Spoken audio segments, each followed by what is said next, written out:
The cost constraint of useful financial reporting. Think of a big company that needs to share its financial information with the public. They spend money to collect, process, and check all the data.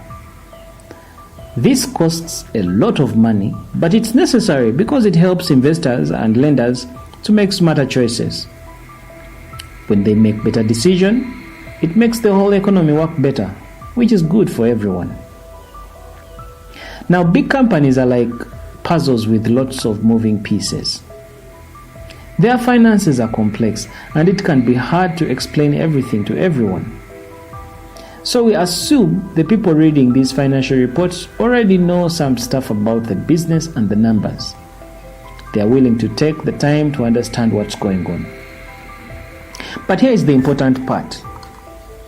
Even if something is really complicated, we should never leave it out of the financial reports. Because if we do, that would make the reports incomplete and they wouldn't show the true picture, which is one of the most important things.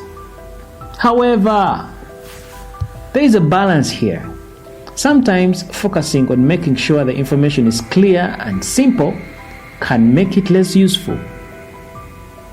So the people who make these rules always try to weigh the benefits of including more information against the costs of doing it.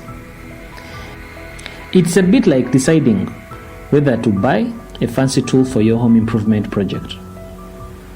You want it to make your project better, but you also have to think about how much it will cost and if it's really worth it. So, the key thing to remember is that while we want financial information to be clear and helpful, we also have to think about the cost of making it that way and find the right balance.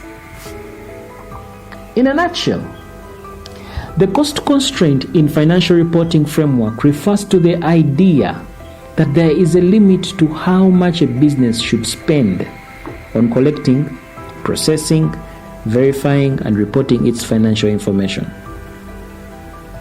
This constraint recognizes that there is a trade-off between the costs involved in producing financial statements and the benefits this information provides to users.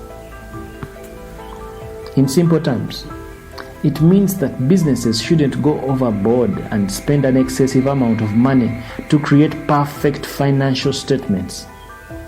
They need to find a balance between producing useful financial information and the cost of doing so.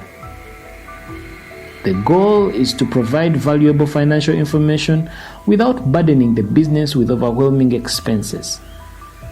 The financial statements should be informative and reliable, but there is a practical limit to how much a business should invest in this process. Ultimately, the cost constraint ensures that businesses focus on cost-effective methods of producing financial information that still serve the needs of the users of these statements, such as investors, lenders, and others interested in the company's financial health. My name is Arnold Kisembo Rwangakuramya. Thank you for watching.